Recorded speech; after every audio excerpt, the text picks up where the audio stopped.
Патчи — это неотъемлемая составляющая, что раньше PES, что сейчас eFootball. И когда казалось бы, что как такового редактора нет, особо возможностей для редактирования игры также не имеется, тем не менее на ПК все-таки выходит модификация от пользователей. Они обновляют логотипы, меняют формы, придавая чуть более лицензированный и реалистичный вид. Однако до недавнего времени модификации были не только привилегией ПК игроков, но и мобильных пользователей, ведь там также присутствовали различные патчи. Однако после релиза eFootball на мобильных устройствах патчи как рукой сняло, и не без помощи Konami.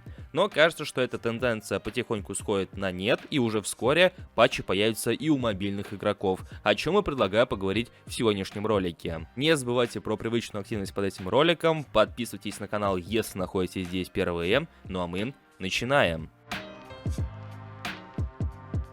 Если вы играете в eFootball еще со времен PES Mobile, то наверняка в курсе, что раньше, когда была 20-я часть, 21-я часть PES, на нее были активно распространены всякого рода патчи. Патчей было множество. Какие-то просто меняли формы для команд, какие-то полностью меняли оформление игры под тот или иной вид. И, в общем-то, патчей было много, и, наверное, каждый из игроков, кто хоть как-то мог взаимодействовать с файлами игры, так или иначе на свой патч выкатывал. Однако, по непонятным причинам, после релиза непосредственно eFootball, Konami такую возможность вроде как пресекли. До недавнего времени все еще оставались некоторые файлы мобильной версии, которые позволяли ее немножко редактировать, но после недавних обновлений вроде как пропали и они. Что как бы в лишний раз говорит о том, что возможностей для редактирования игры на мобильных устройствах не так уж и много, если они вообще есть.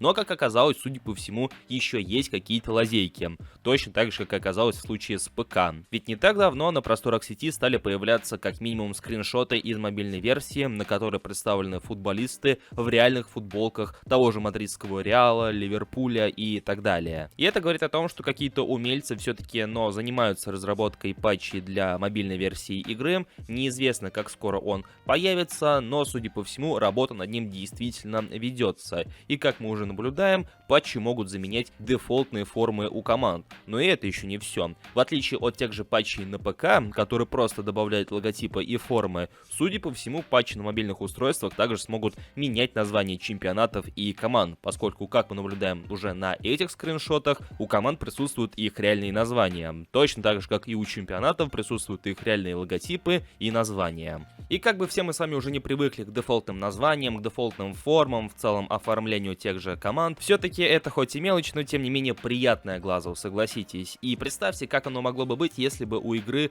на всех актуальных платформах был редактор. Это, конечно, не касается игроков на Xbox с политикой Microsoft, но тем не менее. Играть было бы куда приятнее в лишний раз, учитывая, что у нас у всех были бы реальные формы, реальные логотипы. Кто-то, возможно, мог бы сделать свою собственную форму и играть в отличительной форме, что в лишний раз, так сказать, способствовало активности игроков, их фантазии, впрочем, как оно и было во времена Pro Evolution Soccer. Сейчас это тоже особо никуда не делось, но стало в куда меньшем количестве, потому что, опять же, возможностей для этого практически нет. Если в лишний раз вы не можете залезть там в какую-то маленькую дырочку, которая и позволит отредактировать те или иные игровые файлы. В любом случае, патчи для ПК активно выходят. Я надеюсь, что для мобильных устройств они также вскоре появятся. Не обещаю, что буду их обозревать, но как только появится что-то конкретное, это 100% появится в наших соцсетях, в группе ВКонтакте и в моем телеграм-канале, поэтому подписывайтесь, чтобы в лишний раз не пропустить. Ну а в комментариях пишите, на какой платформе играете вы, ждете ли вы выход патчей для мобильных устройств, или же привыкли играть уже с дефолтной графикой. Также не забывайте поддерживать это видео своими лайками, а канал подпиской и колокольчиком, если вы здесь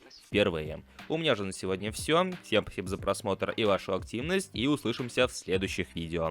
Всем пока!